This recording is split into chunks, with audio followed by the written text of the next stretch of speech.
পরমার অভিমান ভাঙাতে গিয়েই অ্যাক্সিডেন্টের কবলে রূপা। এমনটাই হতে চলেছে অনুরাগে ছোঁয়ার পরবর্তী পর্বে। পরমা নিজেকে আর কোনোভাবেই শান্ত রাখতে পারে না। পরমার শুধু বারবার সকলেই তার সাথে কেমন ব্যবহার করেছে, কেমন আচরণ করেছে তা মনে করতে থাকে। তখনই পরমা বলে, আমি এসব আর কোনোভাবেই মেনে নিতে পারছি না। আমার খুব কষ্ট হচ্ছে। তোমরা সবাই এখানে হাসি খুশি ভাবে থাকো। আমি তোমাদের ছেড়ে একেবারে সারা জীবনের মতো এখান থেকে চলে যাব। আমি এখানে আর থাকবো না। অভ্র আমার প্রতি দিন দিন দুর্বল হয়ে যাবে, কিন্তু কোনোদিনও ও ভুলতে পারবে না যে আদিত্যর সাথে আমার একটা সম্পর্ক ছিল।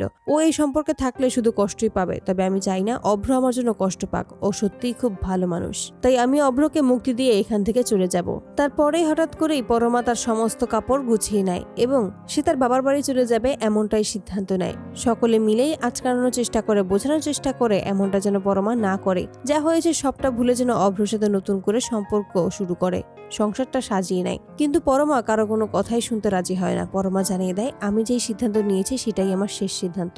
এই সিদ্ধান্তর বদল আমি করতে পারবো না। এই বলেই বাড়ি থেকে বেরিয়ে যায়। তখনই রূপা কাঁদতে থাকে। সুদীপাকে বলে, মা তুমি ওই মাকে আটকাও। তখনই সুদীপা জানায়, আমি ওকে আটকাতে পারবো না। একমাত্র ওকে দাদাই আটকাতে পারবে, আর দাদা ছাড়া আর কেউ আটকাতে পারবে না। পরমার মনে খুব কষ্ট জমে আছে। দাদাকে সময় দিতে হবে। পরমার যেন সমস্ত কিছু ভুলে নতুন করে শুরু করতে পারে, এতটুকু সময় পরমাকে দিতেই হবে। তবে রূপা কোনো কিছুই বুঝতে পারে না। রূপা তখন বলে, তোমরা কেউ না যেতে চাইলে আমি যাব। আমি আমার মাকে আটকাবো। এই বলেই পরমার পিছনে ছুটে চলে যায় রূপা। রূপা পরমাকে ডাকতে থাকে, কিন্তু পরমা কোনো কথা না শুনেই সেখান থেকে চলে যায়। হঠাৎ করে একটা গাড়ির সামনে এসে পড়ে যায় রূপা। এতে করেই রূপা অ্যাক্সিডেন্টের কবলে পড়ে। তখনই আমরা দেখতে পাই গাড়ির ভিতর আর কেউ নয়, প্রীতম বসা। তখনই প্রীতম গাড়ি থেকে নেমে আসে। রূপা যখন চিৎকার করে মাটিতে বসে পড়ে রক্তাক্ত অবস্থায়, তখনই পরমা হুঁশ ফিরে আসে। পরমা তখন ছুটে আসে রূপার কাছে, রূপাকে জড়িয়ে ধরে আর বলে, আপনার কোথাও লাগেনি তো?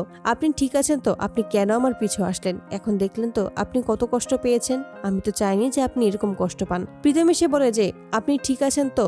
তখনই রূপা বলে, তুমি খুব পচা, তুমি খুব খারাপ, তুমি আমাকে ইচ্ছে করেই এমনটা করেছো। পরমা রূপাকে শান্ত করার চেষ্টা করে। রূপা তখন বলে, তুমি যদি আমার সাথে বাড়ি ফিরে যাও তাহলেই আমি শান্ত হব, তার আগে শান্ত হব না। তো বন্ধুরা, তোমরা কি চাও যেন এভাবেই রূপাই যেন শেষ মুহূর্তে পরমাকে আবারও বাড়ি ফিরিয়ে আনতে সক্ষম হয়? তোমাদের মতামতটি অবশ্যই কমেন্টে জানাতে ভুলবে না। ধন্যবাদ।